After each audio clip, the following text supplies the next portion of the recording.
Welcome everyone to the FCAI webinar on workers' compensation reform, your modification factor, and working with legal counsel. I'm Mark Palmer, FCAI Executive Director, and I will be your moderator for this program. A few housekeeping items and procedures you will need to know. As a participant, if you are listening to the audio through your telephone, your phone is automatically muted. Only the operator can unmute your line. During the webinar, you have the ability to ask questions of our presenters in one of two ways, depending upon whether you are listening through your computer speakers or through your telephone. You can submit questions through the chat box on the bottom left of your screen. Just type in your question and click Submit. You can submit questions at any time throughout the program.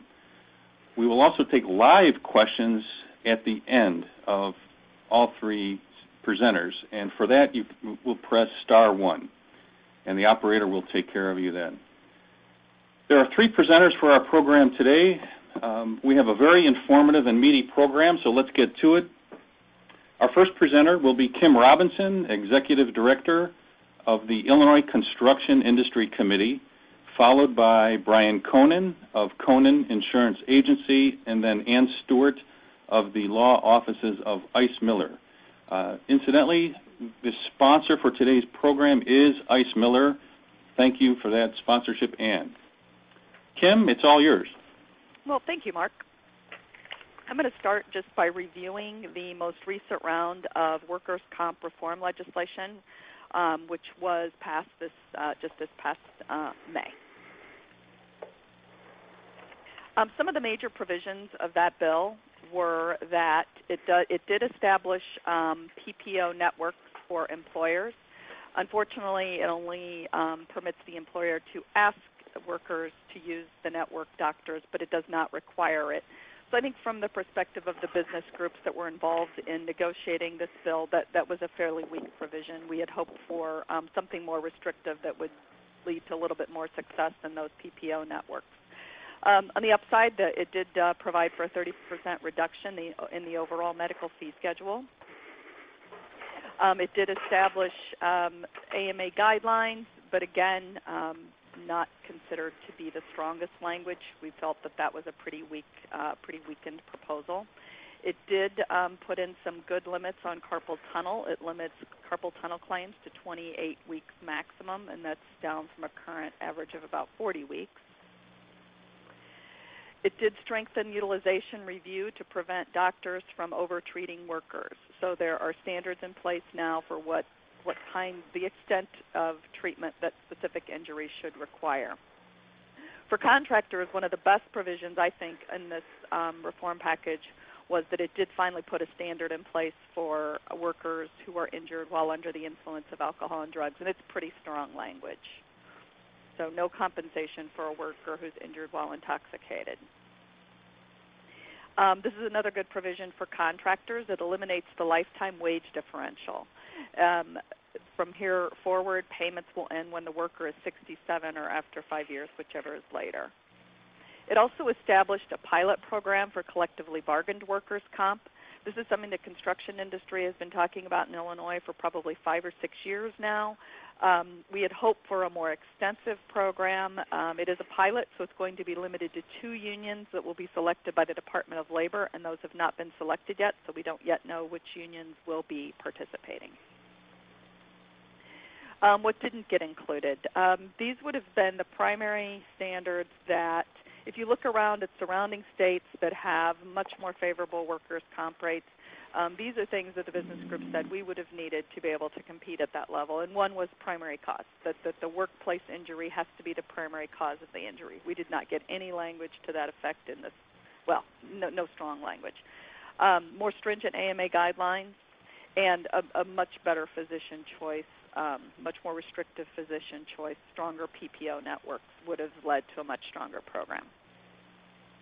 So the bottom line is that even with all of this reform that was much talked about and discussed and debated for about 6 months, Illinois will continue to have the second highest medical fee schedule for work comp in the country. With that, I am ready to turn it over to Brian. Well, thanks, Kim. We appreciate that. we can take a question or two in between each of the presenters. Again, click in the chat box and ask your question there. I don't see any questions in the queue, so, oh, I'm sorry. There's one from Manta Industrial.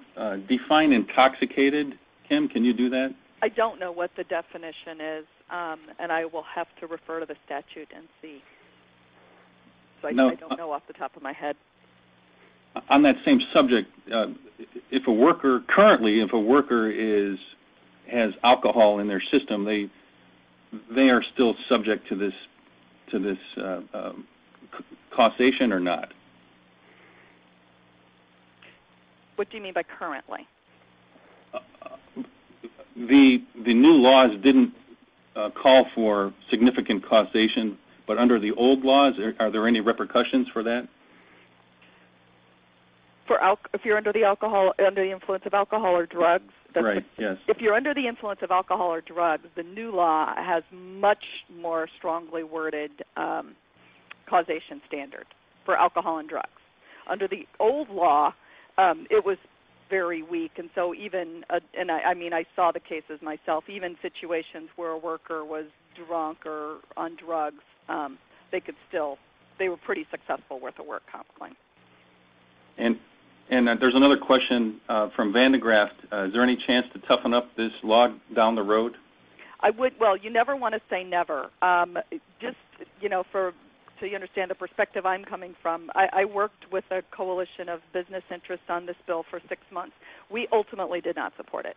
And we didn't oppose it because there are quite a few good things in it. We did not support it because if it were going to be something that we could stand up and all agree would be true reform, we just didn't think this went far enough. And the governor said at the beginning the point was to move the needle, to create a more favorable business climate in Illinois. And this law did not accomplish that.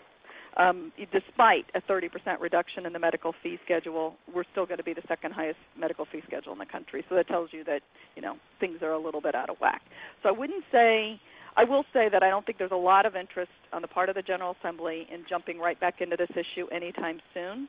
But it certainly fell far short of what they had said they were going to accomplish. And I guess it's a matter of when the leaders in Illinois get fed up enough with the business flight from Illinois that they really want to get serious about reforms, and not just work comp, but other business reforms as well.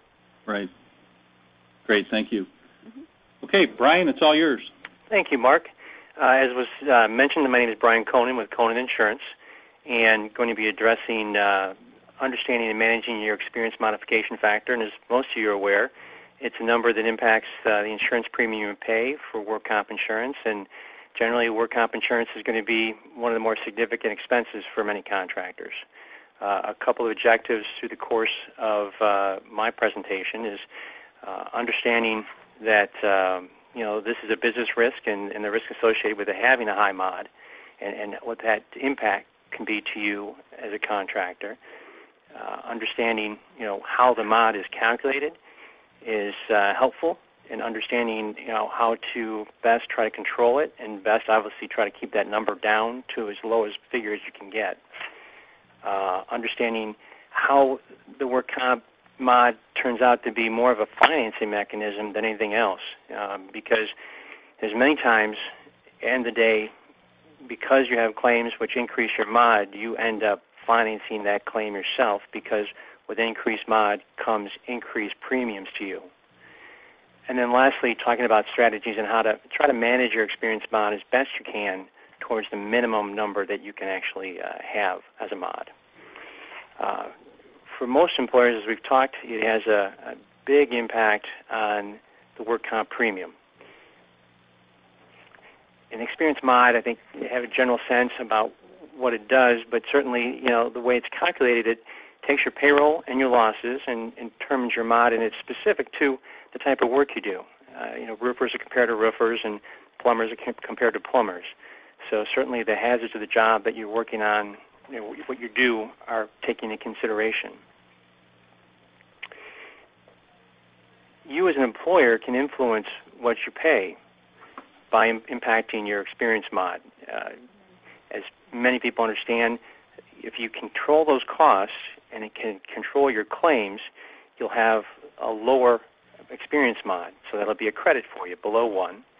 If you have worse claims and worse experience, it's going to be a number that's going to be above 1, and that's going to be an additional amount to you. So if it's below 1, say it's a 0.9, that's a 10% credit.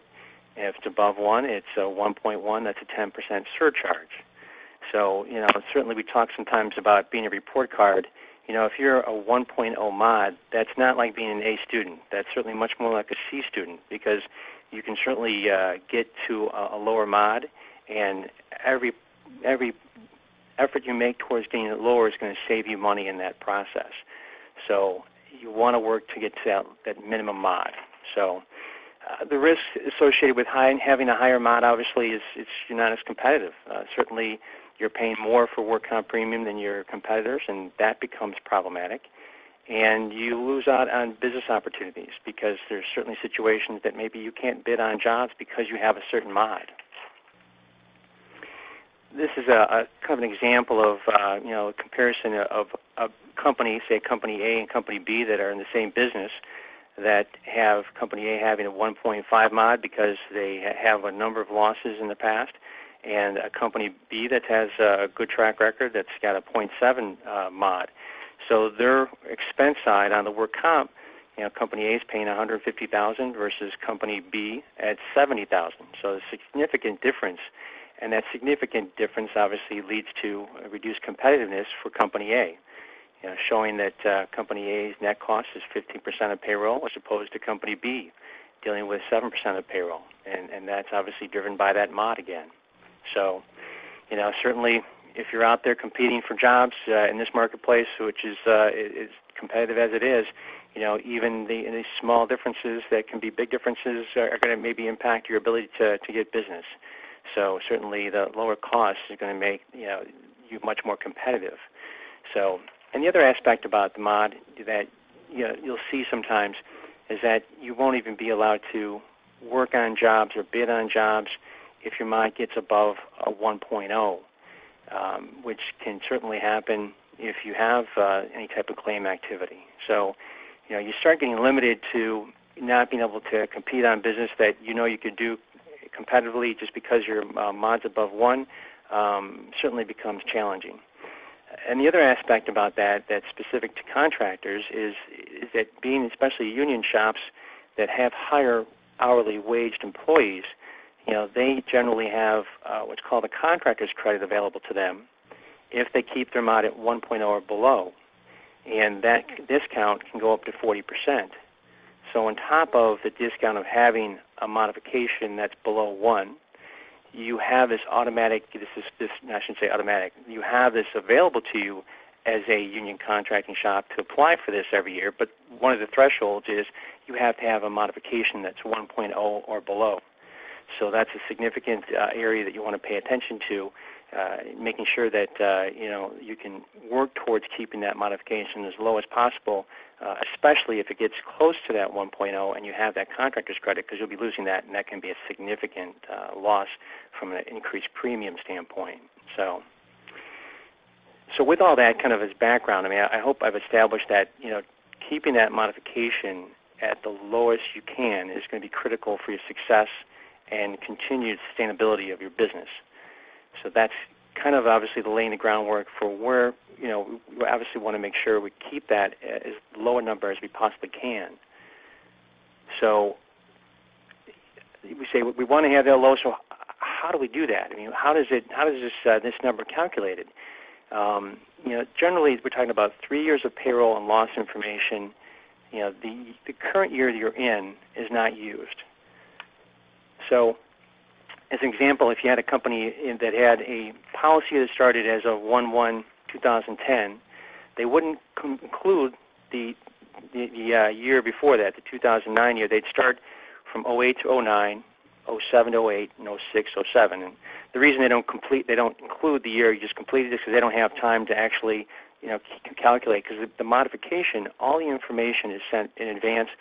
You get the modification in advance of your renewal, so they can't use the year that you're in currently before your upcoming renewal. So they don't use that. They go back 3 previous, and they'll use that information to calculate the modification.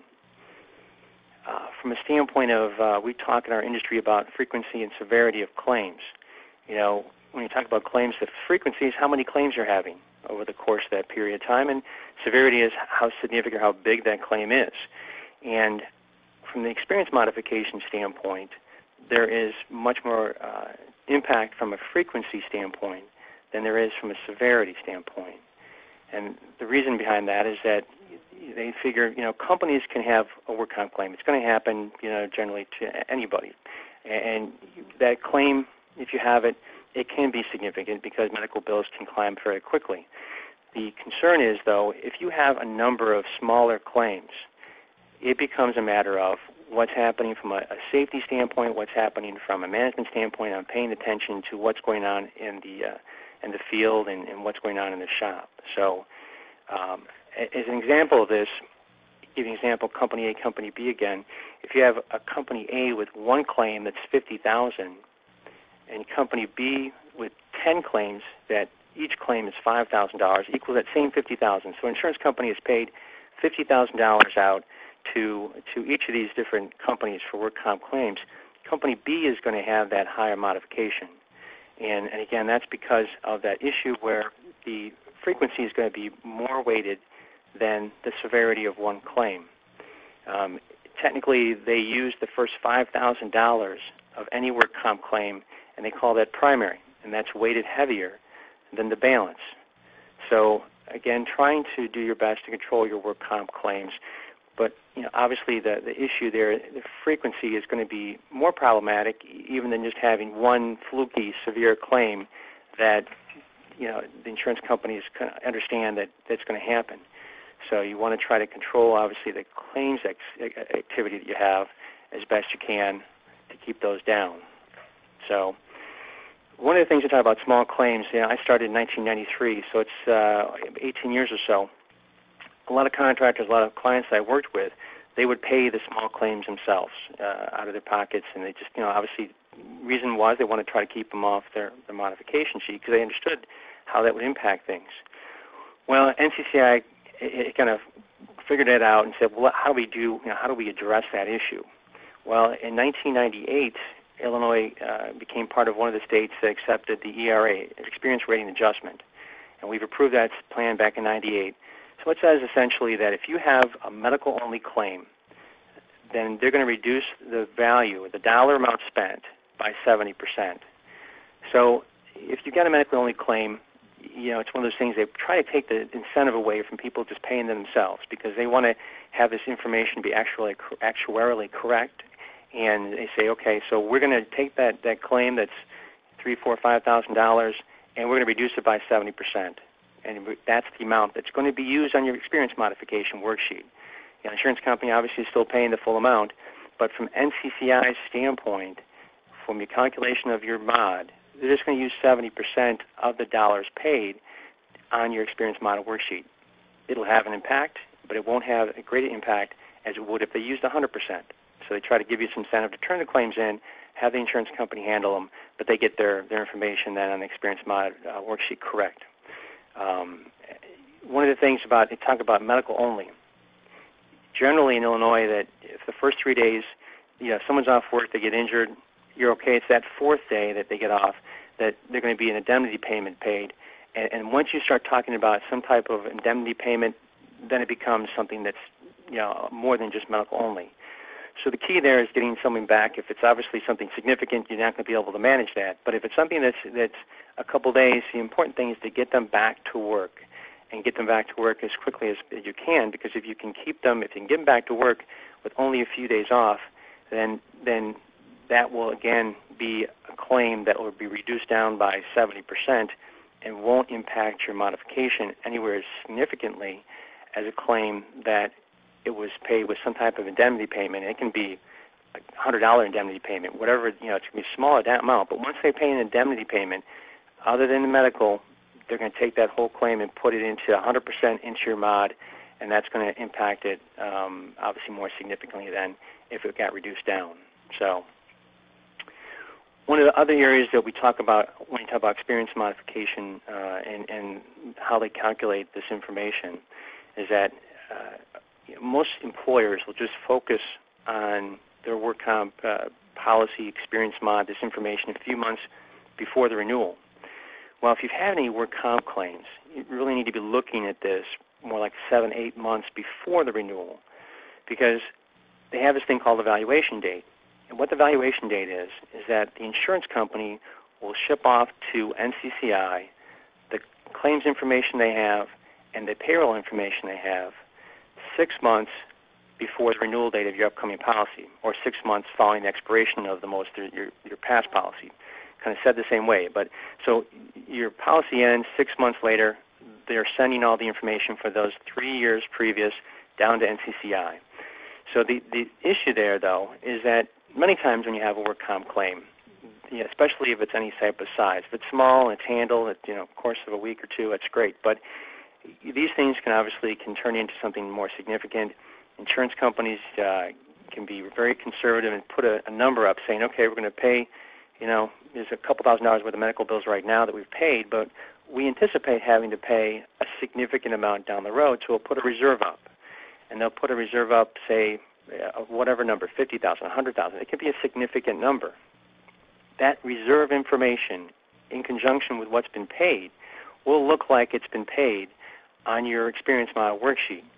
So that information, paid and reserved information, is sent down 6 months in advance of your upcoming renewal.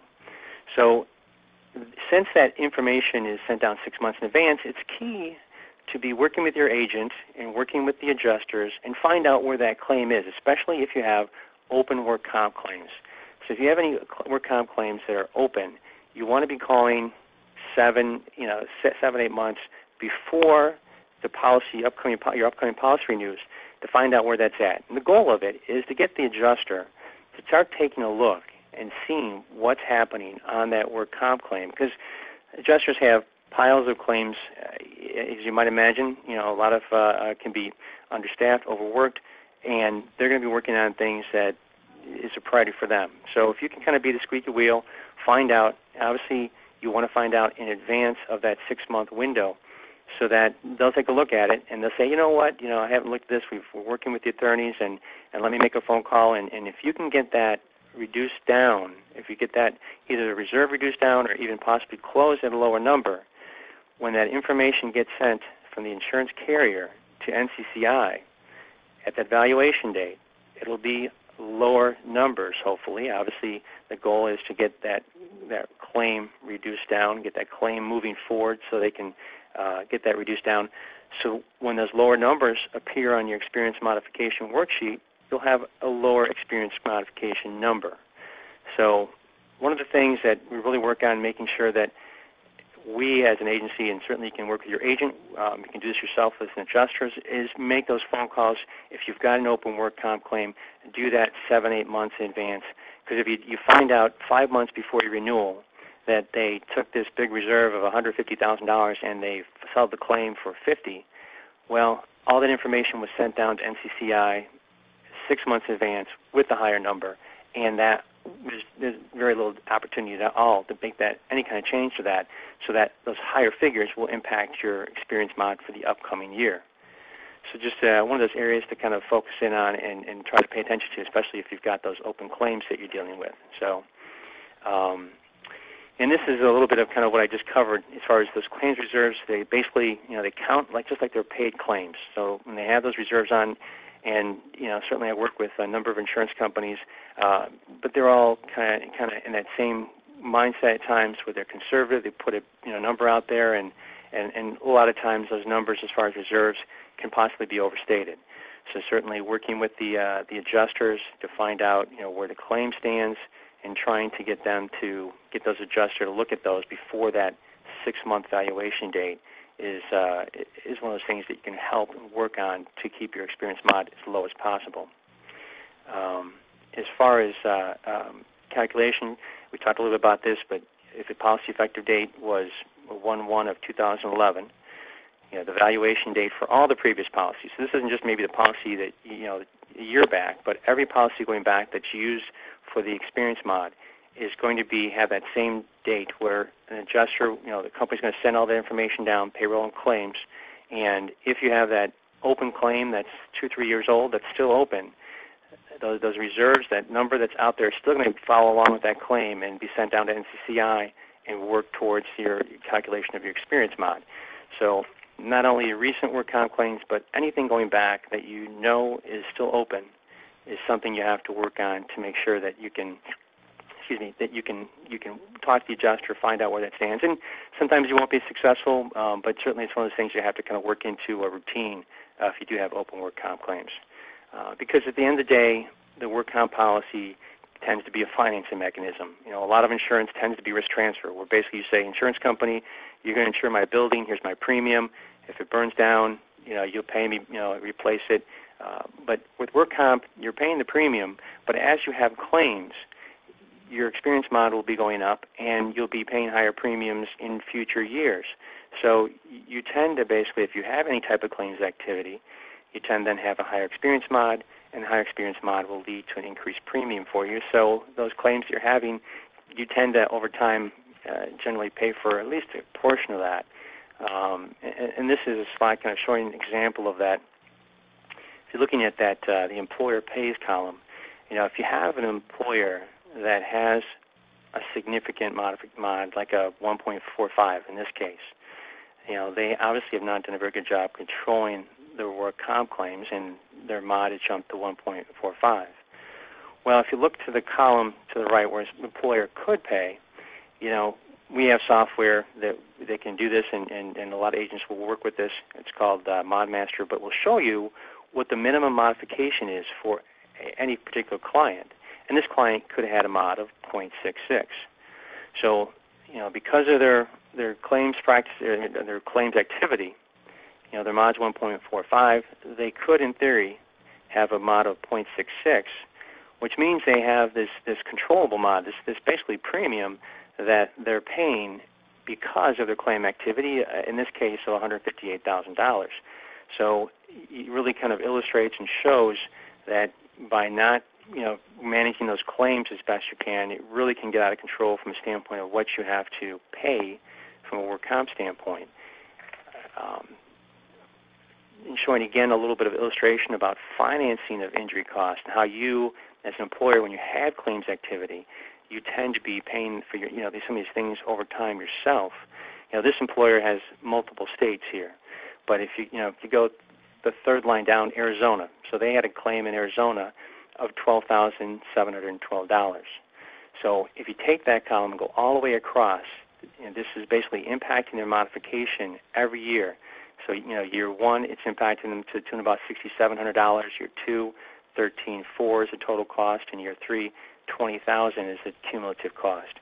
So illustrating for that one $12,000 claim, the actual, because of the increase to the modification, the actual cost of that claim is $20,000 to the actual client. So the client's paying $20,000 more in insurance premiums because they had that one $12,000 claim.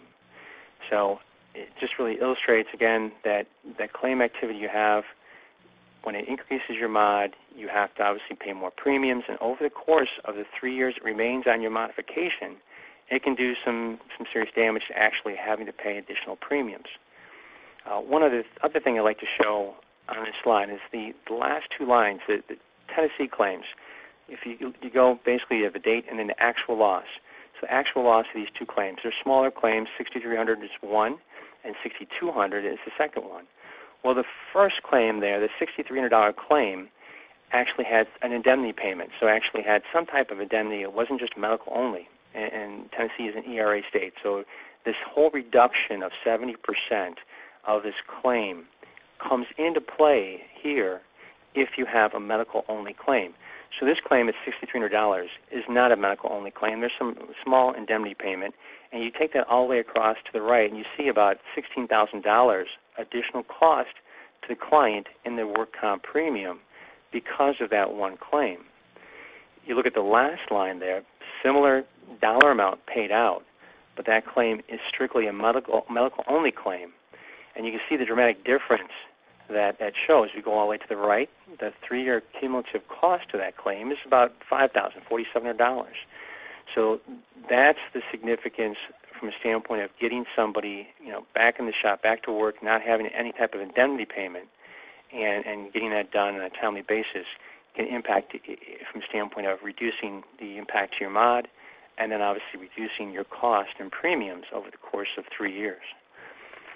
So, because at the end of the day, it's your money, and basically these workplace injuries, obviously, is a priority of keeping your employees healthy, keeping your employees safe.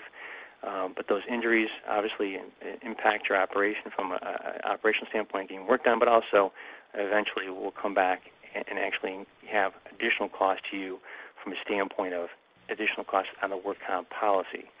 So, trying to keep these things as in control as possible. So with all that, so what can you do? I mean, certainly we talk a lot about the impact, how the mod is calculated. Well, so what can you do to kind of keep that down? Certainly the traditional loss control steps are important. You want to have work with your insurance carrier to get loss control involved, to have the safety talks, the inspections. Certainly preventing injuries is the first step. Certainly it's necessary, but you need to also do additional things as best you can to keep those costs down, especially when you start incurring any type of injuries. One of the things that you can do from a standpoint of many employers can do is regarding trying to do something up front from a hiring standpoint, making sure that when you hire somebody, you're fit for the essential functions of the job, they can do the job. You don't necessarily want to hire a claim. Certainly there's things you can try to address, when you hire somebody. Now, I understand that it's much more difficult for union shops to do anything like this as far as pre-employment physicals and things like that, but it is one of the tools that's available for other operations that maybe have a little more flexibility, or those positions where you can hire and you can do some screening in advance. Certainly there's that issue regarding the squeaky wheel is employees that are disgruntled, unhappy. They tend to be the ones that are, at least in my experience in talking to employers, a lot of them will say that they saw some of these things coming. So trying to get out in front of those things when you have a bit of a problem employee, doing your best not to ignore the difficult employee, but try to address their issues best you can, because you want to try to make sure those HR issues don't turn into work comp claims and work comp issues in the near future.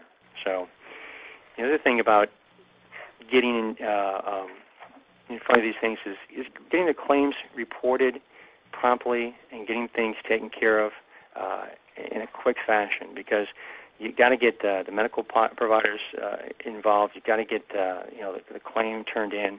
Certainly, studies have shown that prompt injury reporting reduces the cost of the claim.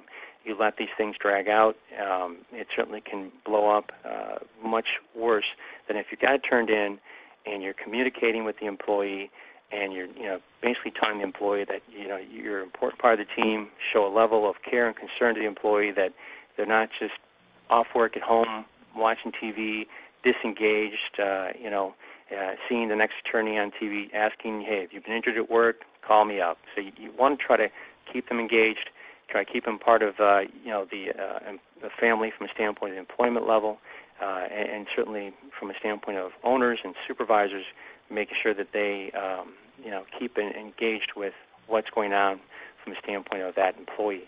So again, communicating with medical providers is part of that conversation. Making sure that that there's an open dialogue with what's going on and what's possible as far as maybe getting them to return to work. Certainly, I talked to a lot of different contractors, and the return to work issue is more successful at some than others. But it is one of those things that if you can incorporate that into your program, would certainly help. It's difficult, but if you can create some type of return to work program, many folks in the trades, they just can't stand office work in general. So if you have them in the office doing that type of work, and if they are maybe just a malingerer of some type, they might motivate them to say, hey, you know what, let's get back out there, let's get back engaged in stuff I love to do, I want to do, rather than sitting home, trying to think about maybe, just being bored and maybe taking a claim that could have been resolved quickly and having something dragged out. So trying to incorporate some type of return to work program at some level is important to trying to keep those costs down. So, and as mentioned a little bit before regarding supervisors, making sure that the supervisors are engaged in the process, that good relationship with the employee, and they work with them, find out what's happening, keeping that communication open between supervisors, doctors, employees, making sure that there is that communication and not just, John's injured at home and he's sick and he's off work and not finding out what's happening with him and how he's progressing. So, in the end here, as far as kind of wrapping things up, certainly the experience mod, you have to manage that as best you can. Part of that is understanding how it's calculated so you can work to keep that at a reduced level as best you can. And then certainly working to create a program that will help control that losses on the front end. We talked a little bit about loss control. Certainly that's an important component of it. But then in the back end, when claims, and they will usually occur, making sure that there's a communication between all the different folks involved, and that you have some type of return to work program in play after that. So, Mark, question. I think. Yeah, thanks, Brian. Mm-hmm. One or two questions. Manta Industrial had a couple questions. I think they were addressed in your presentation, but I wanted to make sure regarding the frequency of claims, the impact that has on the mod. Does that vary by state? No, generally, 5,000 is going to be the primary amount from a standpoint. If they're an NCCI state, there are some states that are not National Council on Compensation Insurance. They're the primary kind of governing body that creates the experience mod.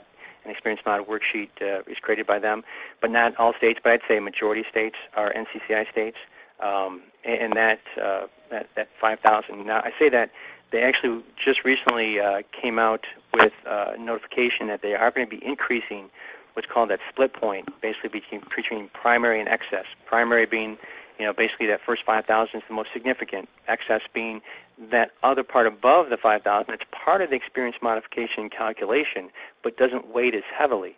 So right now it's 5,000. It's been that way for over 20 years. Well, the argument's been, well, that number should be going up, and it will be going up to 15,000. That will be happening over the next few years. I think it's starting in 2012 or 2013, and they're going to, over the course of 3 years, ramp up that number from 5,000 to 15,000, and then it'll be indexed for inflation going forward. Certainly some talk about, well, will that drive experience mods higher? Obviously, NCCI is going to have to, there's a number of different factors involved in the calculation. They'll be addressing those factors as well. So it's really kind of an unknown. I think it might have a slight increase on what your experience mods are, but until NCCI actually kind of promulgates and creates what the actual rating mechanism, what some of the other figures are going to be, because they told us kind of this part's going to change, but they didn't really tell us what the rest of it's going to look like. So I guess it's a long answer to your question, but currently 5,000 is for all NCCI states. It will be going to 15,000 in the next few years. Great, thanks, Brian. Executive Painting had a couple of questions, which I think we can get to at the end. Anthony, if you don't mind. Judy had one more question. I heard at another seminar that claims without indemnity paid include only 30% of medical in the EMR calculation. Is this true? I think you're just saying the exact same thing that I said, but just reverse. So it's discounted 70%, so 30% is included. Right. So yes, if it's medical only, you're talking about basically a reduction of 70, or they're going to use 30% of the claim, and that's the number that's going to be used in the experience modification calculation. I will make one comment, is that one of the things happening as of July 1st is that you normally will receive your experience modification worksheet in the mail from NCCI. Well, as of July 1st, they're mailing out a letter to you saying it's available, but you have to go online to get it. So it's one of those things that some contractors, are aware of, and they certainly look at that and they utilize that, and some folks just kind of put in a drawer. So obviously I would encourage you all to be engaged in what that worksheet says, but also be aware that you're going to have to go online. It's not going to cost anything for the employer, but you're going to have to go online and get it now, as opposed to opening up an envelope and it being there. Great, thanks, Brian. There are a couple more questions, but we need to move along here. We'll get to them at the conclusion. Ann Stewart is our next presenter from Ice Miller. Go ahead, Ann. Thank you, Mark. I'm glad to be involved with this discussion. I'm going to talk a little bit about how you can work effectively with legal counsel in a workers' compensation claim. Some of the most important things you can do to lower the costs associated with your claim and to assist your attorney occur before a claim is litigated. There are ways to stay involved with your workers' compensation claim to help the claim management process and to reduce your exposure. Many of these steps that I'm going to talk about are done routinely, and that's good. That will help the administration and the defense of your claim. But I've listed, I have top 5 things I suggest that you do to improve your success in lowering your costs, and some of them Brian has touched on as well, so we overlap in some way. But I think these steps are important to lay the groundwork for your claim, and ultimately doing some of the work ahead of time will help you avoid having to pay an attorney to do some of the work. I'll talk about each of these individually, but they're reporting a claim timely, investigating the claim, and with the new legislation and the defenses that are available, I think that's more important than ever. Brian talked about staying involved. I think that's an important step. Asking for your choice of counsel and organizing documents. Those are my top 5. First is timely reporting of the claim. Recent Illinois legislation confirmed that employees have the burden of proving that he or she was injured, sustained an injury, or have a condition that arose out of in the course of an employment.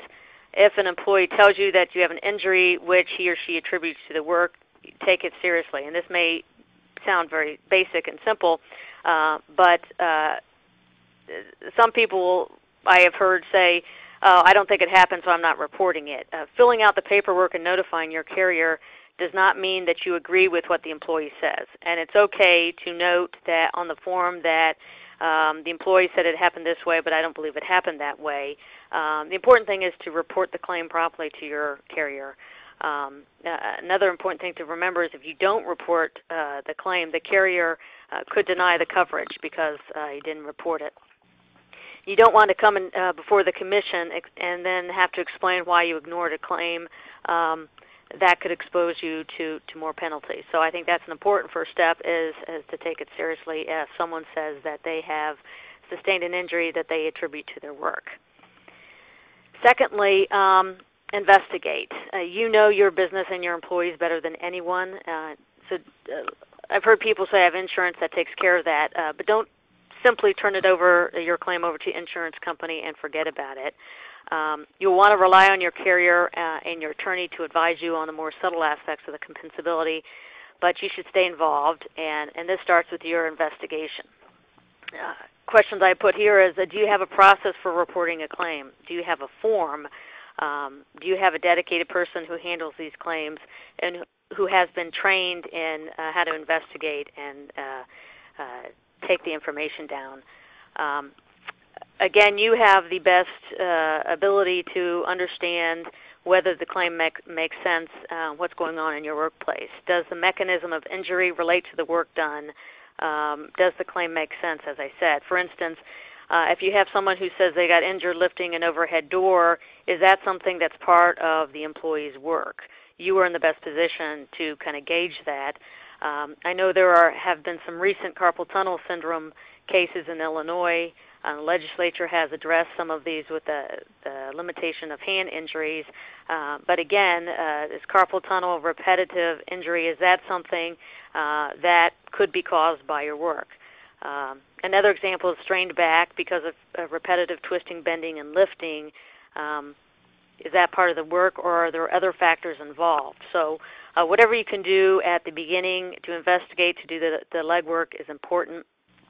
Of course, some accidents are obvious and don't need your involvement, but sometimes it's the less obvious injuries that are often the most expensive. There are some claims that should be denied as a matter of principle for fraud or false claims or violation of safety rules. Make sure your carrier communicates with you before the decision regarding compensability is made. So again, you don't want to just turn over the claim and and not look at it again. Once you accept it, it is yours, and as Brian has said, it will follow you for a 3-year period. So you want to be involved in the front end to find out, the causes, if there are other factors, and keep track of it. If you have somebody who is trained, who is a safety person,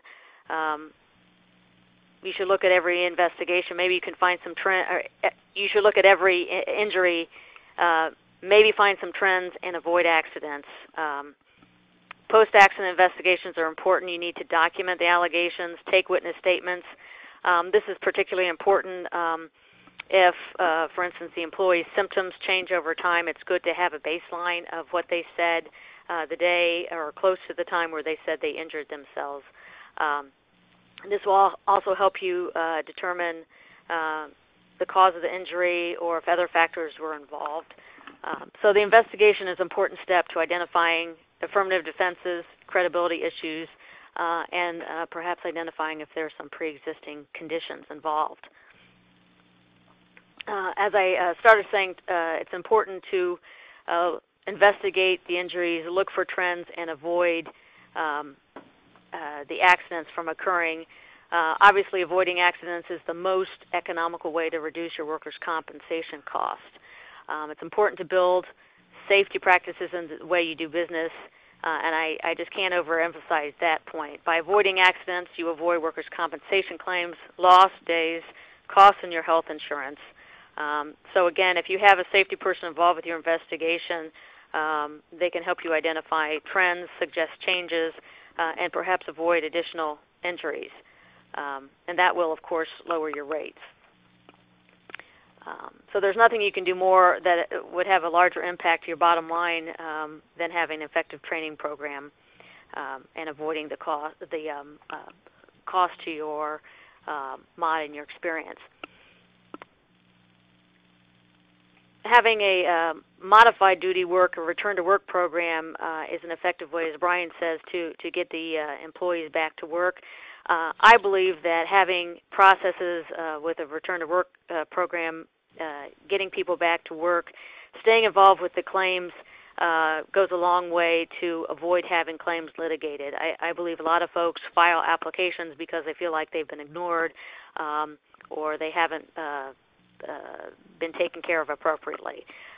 So first of all, if you can have a return to work program that has modified duty work, you can reduce your lost time and reduce your exposure. I like to call it modified duty work. It's temporary. It's not creating a new job for somebody. It's not asking employees to do other tasks. There are jobs that need to be completed, and this person can do it on a temporary basis. I think that's important for the employee to get back to work, and studies have shown that the faster they get back to work, the faster they get to maximum medical improvement and resolve their claim. Another effective way to stay involved is to have a nurse case manager involved. Sometimes you have employees who are not progressing toward maximum medical improvement, and sometimes if that's the case, an employee will feel that they've been forgotten. If you have a nurse case manager, they can ask the doctor when they'll get to maximum medical improvement, what course of treatment is required. Nurse case managers can go to evaluations, can go follow-up recommendations after independent medical evaluation, and kind of gauge whether the doctor recommendations are consistent. Sometimes when there's an independent medical evaluation, recommendations are not followed, and again, the claim just kind of languishes. Another effective person to be involved with a claim is the adjuster. Many times there's a need for a specialist for medical care. I'm asked a lot of times to find specialists. If an adjuster can do that, you can avoid the cost of having your attorney do that. So if you can get the adjuster to help you identify medical professionals to help with the claim, I think that could help lower your cost. Fourthly, ask for a choice of counsel. Insurance companies hire the attorneys, and many times they have staff attorneys who they work with, or they have relationships with attorneys who they've worked cases with in the previous. Many times you can ask for a certain attorney to be involved, and insurance companies will usually agree to that. But that can, if you have a relationship with an attorney, that can help be more effective in managing a claim rather than starting a new relationship. Most employers don't know that they can ask for that. Okay. Finally, on my top 5, it may seem obvious, but to organize documents is important. Many times we will get a mass fax, scan everything, and it comes as one document. There are duplicate documents. It's not organized. Then we will have to spend time organizing them and following up to ask for more information on the claim. So that's additional cost to the claim just to get organized that you can avoid by organizing documents, removing duplicates, sending all the records, the claim records as well as the medical records, so that it can be reviewed more easily and more effectively. So again, those are my top 5 things I think you can do up front to work more effectively with your adjuster and your attorney and reduce your cost. As I said, most of those take place early on before the claim is litigated, but I think if you do some of these things, you can avoid having the claim litigated at all. Very quickly, I want to talk about what I see as some trends nationwide. One is the interaction of the ADA and workers' compensation claims. If you get somebody who, for instance, has permanent work restrictions, you are involved with interactive conversation, you determine you can't accommodate them, they may bring an ADA claim. Very commonly they also say, and by the way, this is as a result of my workers' comp claim. I've been retaliated because I raised a workers' comp claim. And so that is, I'm afraid to say, a routine part of ADA claims. Good defense to that is to have objective reasons for the decision. If you rely on a doctor's opinion related to the restrictions, that's a good objective opinion. That's a good defense to say, no, we didn't treat you differently because of a workers' comp claim. We relied on a doctor's opinion. Another cause for litigation is firing or disciplining employees.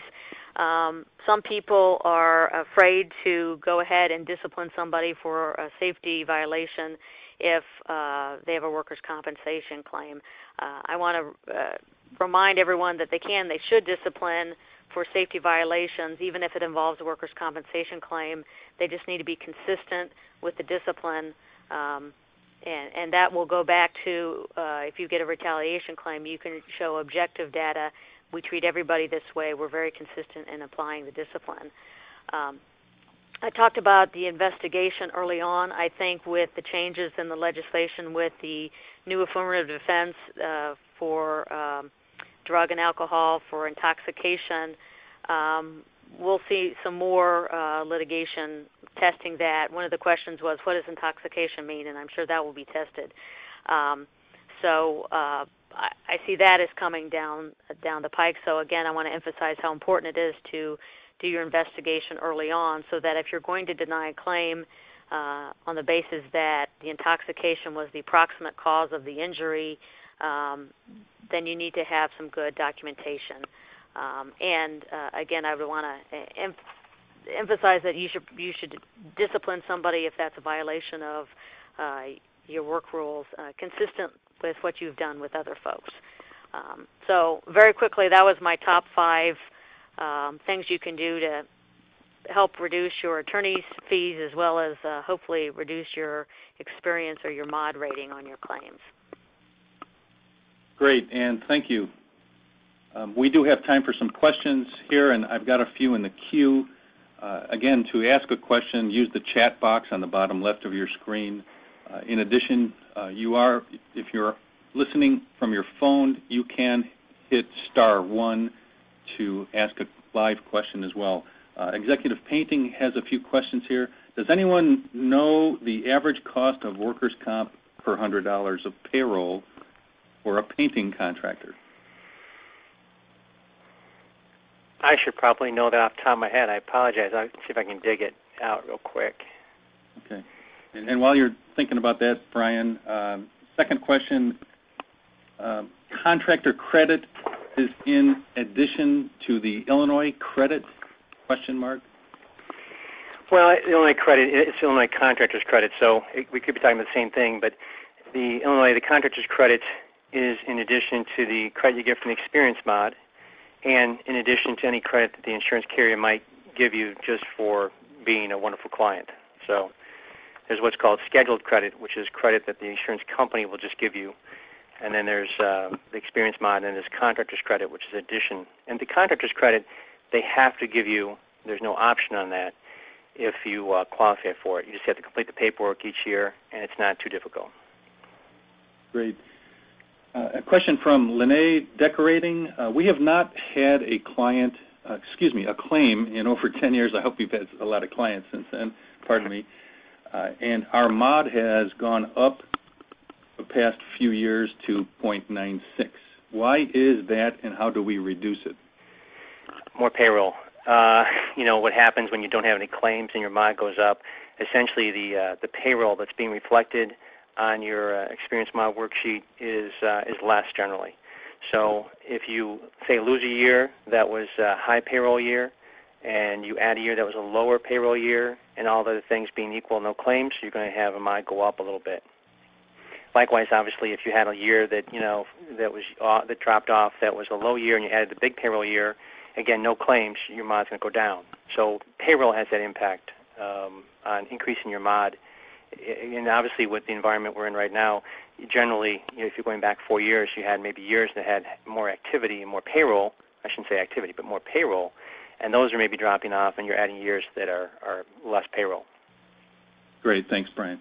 Sure. An additional question here from Sellington Painting. Is your premium based on the state you work in or on the state you are located in?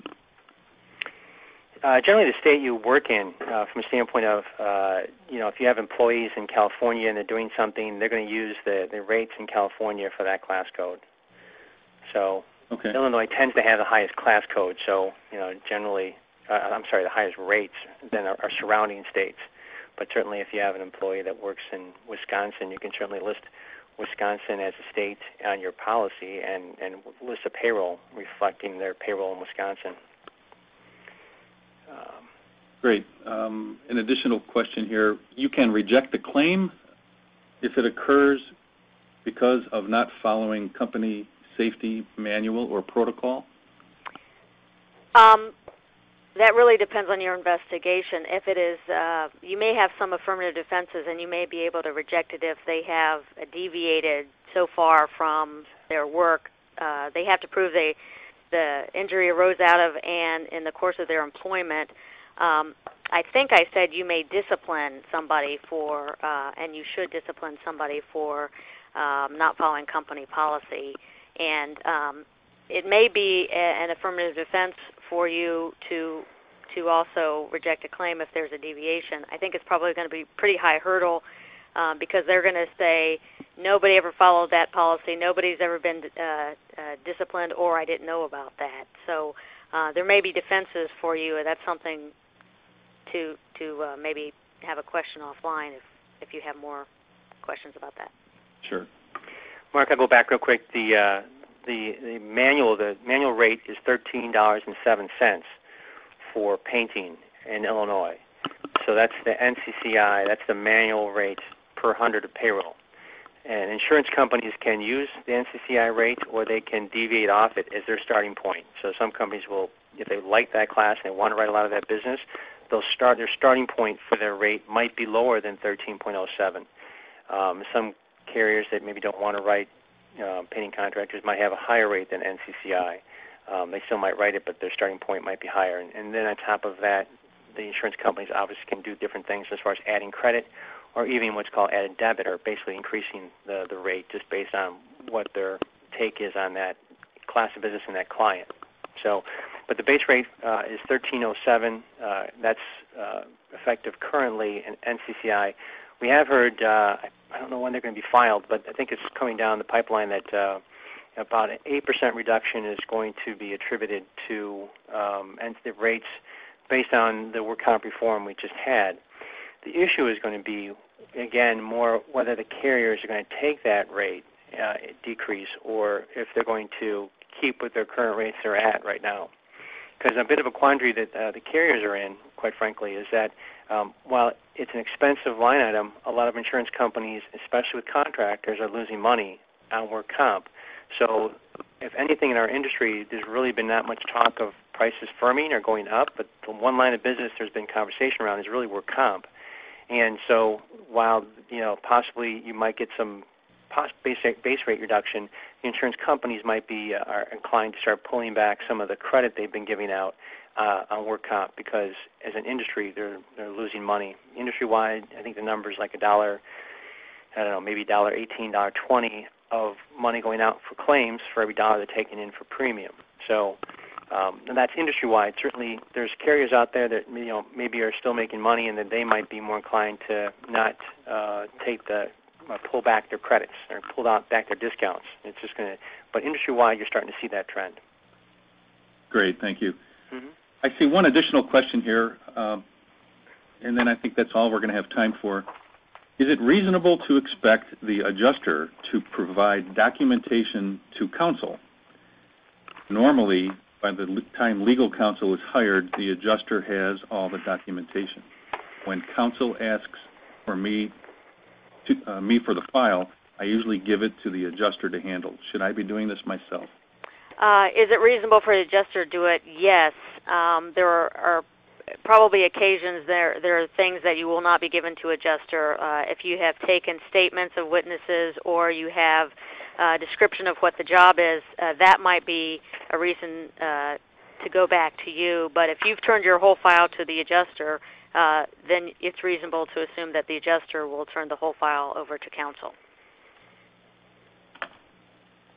Great. Any last closing comments? Okay. Thanks to Kim Robinson, Brian Konen, and Ann Stewart as our presenters today. We appreciate your prep time and your time here on the webinar. It was very valuable. Please let us know if anyone has suggestions for future webinar topics. I think this is a good medium for programs, and we'd like to do more of these. And with that, thanks for joining us. The FCAI webinar has concluded. Please remember to disconnect from the conference call and exit the web program. Thank you.